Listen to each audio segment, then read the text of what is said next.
Circuital law.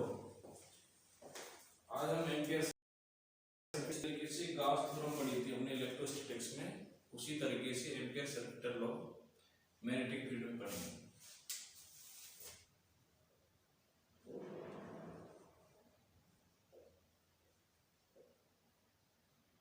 Ampere circuital law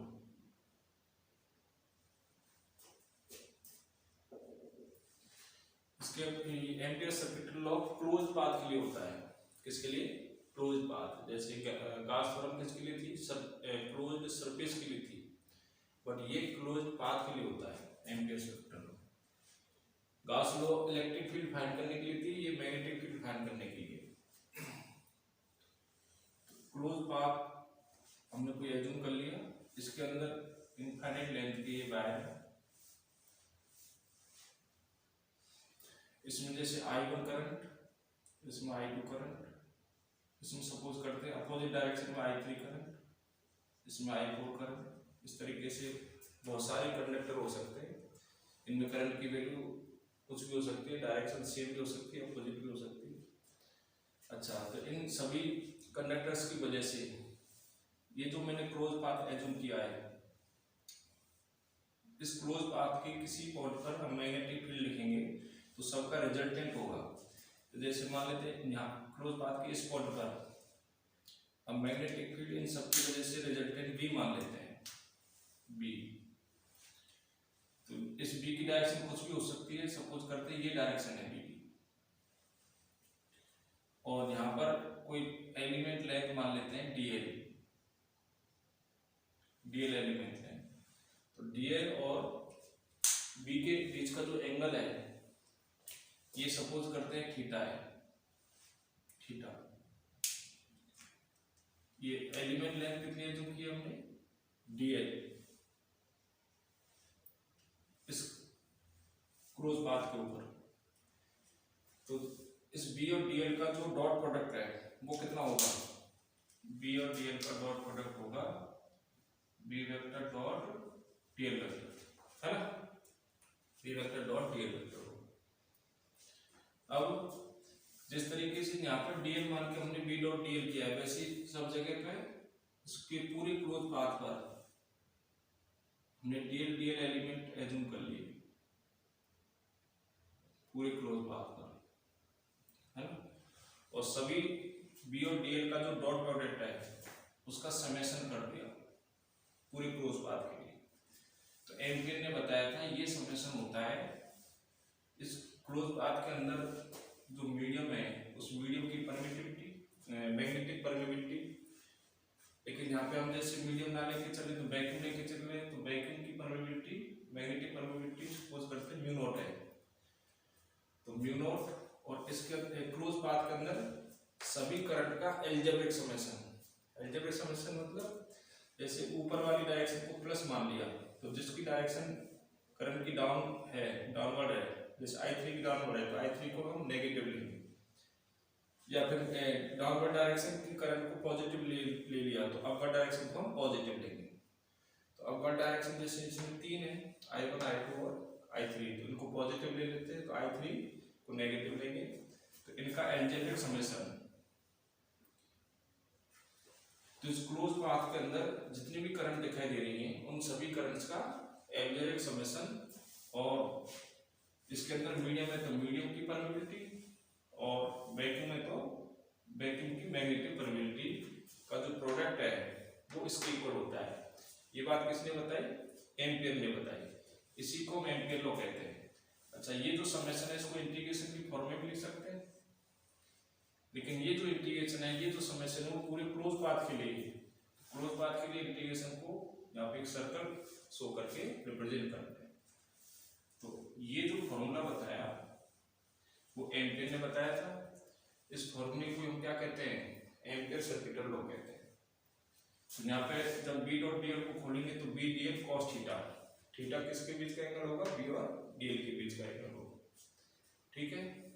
तो according to Ampere's law, line integral for any close path, line integral of magnetic field, line integral of magnetic field for any closed path becomes equal to product of magnetic permeability an algebraic summation of current inside line integral inside close path.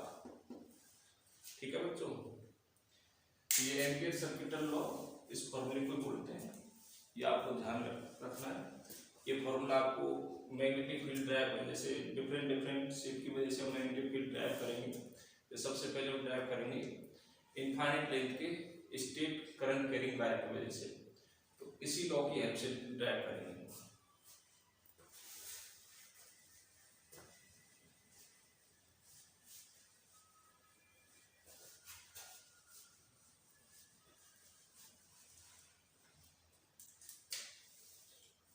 Derivation of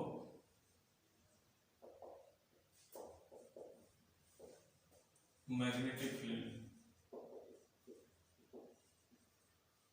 due to straight current carrying wire,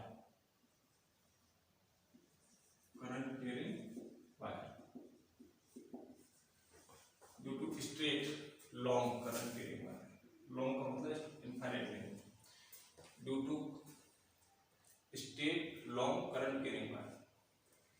देखिए कोई straight long current carrying wire, long का मतलब infinite length, तो जैसे इसमें कोई current मान लेते हैं आई, इससे स्मॉल आर डिस्टेंस पर कोई पॉइंट है, किसी भी साइड में ले सकते हैं, इधर भी ले सकते हैं स्मॉल आर डिस्टेंस पर, है ना।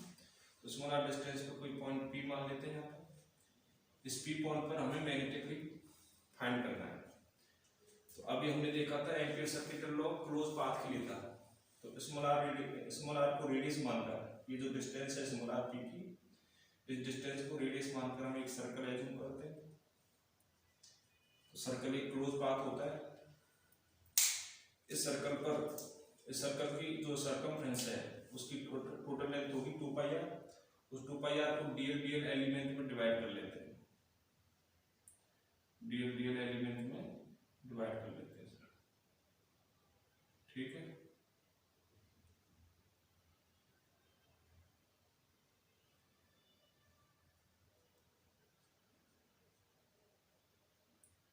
डीएल एलिमेंट में हमने डिवाइड कर लिया। अच्छा, कोई डीएल कहीं पे भी, जैसे यहाँ पे मैंने डीएल दिखाया पी पॉइंट पे, तो डीएल की डायरेक्शन लेंथ के डायरेक्शन में होगी और मैग्नेटिक फील्ड की डायरेक्शन, इसमें थंब करंट की डायरेक्शन में रखना है। तो ये सर्कल इस तरीके से देखो, सर्कल की एक्सिस पर वायर, ये सर्कल है, सर्कल की एक्सिस पर वायर, अब करंट की डायरेक्शन अपवर्ड है, तो मैंने अपवर्ड रख लिया, तो फिंगर की डायरेक्शन पी पॉइंट पर अलोंग सर्कमफ्रेंस जा रही है, अलोंग सर्कमफ्रेंस है, तो डीएल की डायरेक्शन और मैग्नेटिक फील्ड की डायरेक्शन सेम होगी। मैग्नेटिक फील्ड का मैग्नीट्यूड सपोज करते हैं VA, लेकिन डायरेक्शन हमने अभी देखी राइट हैंड थंब रूल से, तो फिंगर की डायरेक्शन है पी पॉइंट के लिए, वो सर्कमफ्रेंस की डायरेक्शन में है और डीएल की डायरेक्शन भी सर्कमफ्रेंस की डायरेक्शन में। तो बी और डीएल दोनों के बीच का जो एंगल है थीटा, वो कितना होगा, 0 डिग्री होगा, सेम डायरेक्शन है इसमें। तो अब किसी एक डीएल के लिए बी डॉट डीएल और इसकी सर्कमफ्रेंस पे जितने भी डीएल हैं उन सबके बी डॉट डीएल का समेशन, लेकिन ये समेशन पूरे सर्कल के लिए, पूरे सर्कल का मतलब होल सर्कमफ्रेंस के लिए, क्लोज पाथ के लिए। अब ये वैल्यू किसके इक्वल होती है एम्पियर के अकॉर्डिंग, म्यू नॉट सिग्मा आई के इक्वल, म्यू नॉट सिग्मा आई के इक्वल। अब इसको हम आगे बढ़ाते हैं, बी डीएल दोनों का डॉट प्रोडक्ट खोला, तो डॉट प्रोडक्ट खोलेंगे तो cos थीटा आएगा, थीटा की वैल्यू कितनी है, 0 degree. Mu naught sigma i की वैल्यू कितनी है बच्चों, सिग्मा आई इसके अंदर जो ये सर्कल दिखाई दे रहा है, सर्कल के अंदर एल्जेब्रिक समेशन ऑफ करंट, तो करंट केवल एक ही दिखाई दे रही है आई, एक ही वायर है, इस वायर में जो करंट है वो आई, यहाँ पे सिग्मा आई की वैल्यू आई,